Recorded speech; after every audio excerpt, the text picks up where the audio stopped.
हमारी नानी से अप्सराओं की कहानी सुनते थे। हमें अप्सराओं की खूबसूरती के बारे में जानना बहुत पसंद था। लेकिन क्या आप जानते हैं कि अप्सराएं कौन थी? क्या आप जानते हैं कि अप्सरा को पाने के लिए पहले के समय में राजा, योगी, ऋषि क्या क्या करते थे? जी हाँ, स्वागत है आपका हमारे चैनल नेक्स्ट टाइम न्यूज में। और एक बार फिर से मैं आपके साथ सारिका कौर। आज मैं आपको बताऊंगी महर्षि विश्वामित्र की कहानी। एक ऐसी कहानी जिनको अप्सरा तो मिली, लेकिन अप्सरा उनको छोड़ के चली गई। तो आखिर क्या वजह थी जो मेनका ने महर्षि को छोड़ दिया? क्या वजह थी जो उन्होंने उनको और उनकी बेटी को छोड़ दिया? वहीं आपको बताएंगे कि मेनका कौन थी। मेनका एक ऐसी अप्सरा थी जो बहुत खूबसूरत थी। तो देखिए हमारी ये रिपोर्ट और जानिए महर्षि और मेनका की कहानी। विश्वामित्र वैदिक काल के विख्यात ऋषि थे। उनके ही काल में ऋषि वशिष्ठ थे, जिसने उनकी अड़ी चलती रहती थी। अड़ी अर्थात प्रतिद्वंदिता।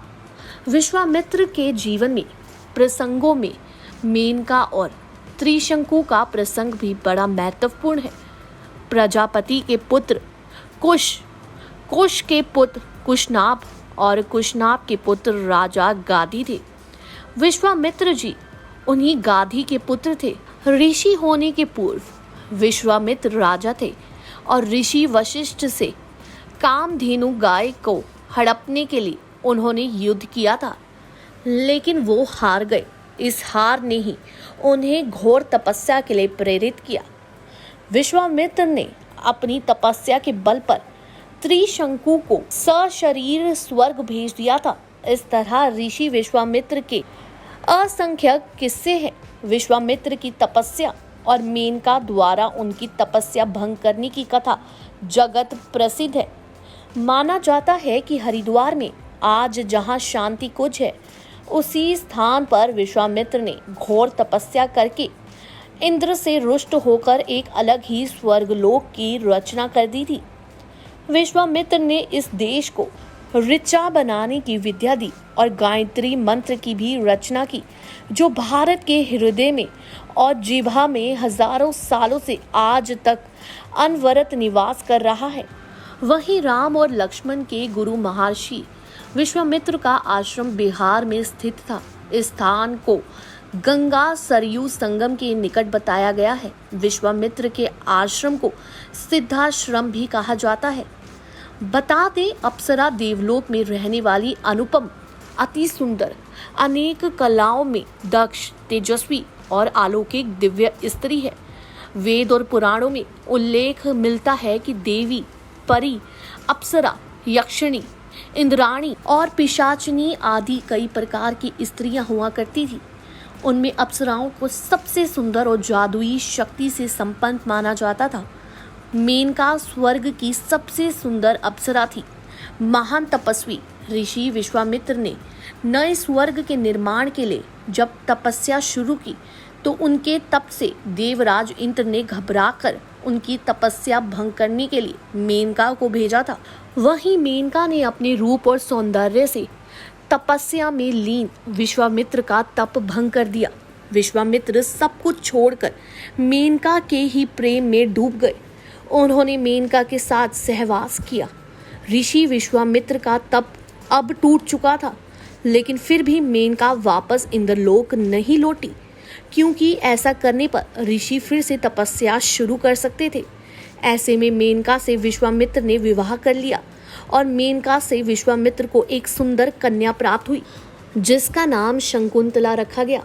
कुछ वर्षों साथ रहने के बाद मेनका के दिल में प्यार के साथ एक चिंता भी चल रही थी, और वो थी इंद्रलोक की चिंता। वो जानती थी कि उसकी अनुपस्थिति में अप्सरा, उर्वशी, रंभा, ये सभी इंद्रलोक में आनंद उठा रही होंगी। दरअसल मेनका का धरती पर समय बिताने का वक्त पूरा हो गया था और उसे जो लक्ष्य दिया गया था वो भी पूरा हो चुका था। इसलिए मेनका अपने पति और बेटी को छोड़कर फिर से इंद्रलोक चली गई थी। जब शकुंतला छोटी ही थी, तभी एक दिन मेनका उसे और विश्वामित्र को छोड़कर फिर से इंद्रलोक चली गई। वहीं मेनका के छोड़कर चले जाने के बाद शकुंतला का लालन पालन शिक्षा दीक्षा ऋषि कंवर ने किया था, इसलिए वो उसके धर्मपिता थे। इसी पुत्री का आगे चलकर सम्राट दुष्यंत से प्रेम विवाह हुआ, जिनसे उन्हें पुत्र की प्राप्ति हुई। यही पुत्र राजा भरत थे। पुरु वंश के राजा दुष्यंत और शकुंतला के पुत्र भरत की गणना महाभारत में वर्जित 16 सर्वश्रेष्ठ राजाओं में होती है। वहीं आपको बता दें, माना जाता है कि अप्सराएं गुलाब, चमेली, रजनीगंधा, हरसिंगार और रात रानी की गंध पसंद करती हैं। वो बहुत सुंदर और लगभग 16-17 वर्ष की उम्र में सम्मान दिखाई देती है। अप्सरा साधना के दौरान साधक को अपनी यौन भावनाओं पर स्वयं रखना होता है, अन्यथा साधना नष्ट हो सकती है। संकल्प और मंत्र के साथ जब साधना संपन्न होती है तो अप्सरा प्रकट होती है। तब साधन उसे गुलाब के साथ ही इत्र भेंट करता है। उसे फिर दूध से बनी मिठाई, पान और ये सब कुछ भेंट किया जाता है और फिर उससे जीवन भर साथ रहने का वचन लिया जाता है। ये चमत्कारिक शक्तियों से संपन्न अप्सरा आपकी जिंदगी को सुंदर बनाने की क्षमता रखती है। वहीं शास्त्रों के अनुसार देवराज इंद्र के स्वर्ग में 11 अप्सराएं प्रमुख सेविका थी, जिनके नाम थे कृतस्थली, पुंजिक स्थला, मेनका, रंभा, प्रमलोचा, अनुमलोचा, घृताची, वर्चा, उर्वशी, पूर्वचित्ती और तिलोत्मा। इन सभी अप्सराओं की प्रधान अप्सरा रंभा थी।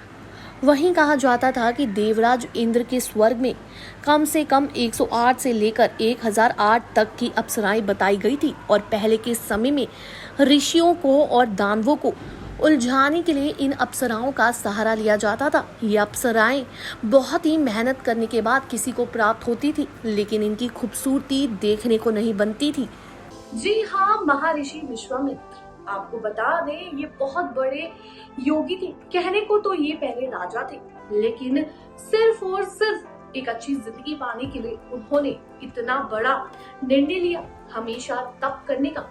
लेकिन वो एक ऐसे ऋषि थे जो खुद का स्वर्ग लोक बनाना चाहते थे, जहाँ पर लोग मृत्यु के बाद आए, अच्छे लोग वहां पर आके रहे। लेकिन ये बात इंद्र को बिल्कुल बर्दाश्त नहीं थी, क्योंकि इंद्र भगवान तो कहते थे कि स्वर्ग और नर्क सिर्फ मेरे पास है, सिर्फ हमारे यहाँ है। लेकिन महर्षि वो इतने ज्ञानी थे, विश्वामित्र इतने ज्ञानी थे कि वो खुद का स्वर्ग लोक बनाना चाहते थे। और इसी वजह से एक उनके लिए जाल बुना गया और अप्सरा मेनका को उनके पास भेजा गया। और जब मेनका का काम पूरा हो गया, वही मेनका को महर्षि को छोड़ना पड़ा, और जिसके बाद उनकी बेटी ने आगे राजाओं के घरों में शादी की। अगर जानकारी अच्छी लगी हो, वीडियो अच्छी लगी हो, तो चैनल को सब्सक्राइब करें और बेल आइकन दबाना ना भूलें। धन्यवाद।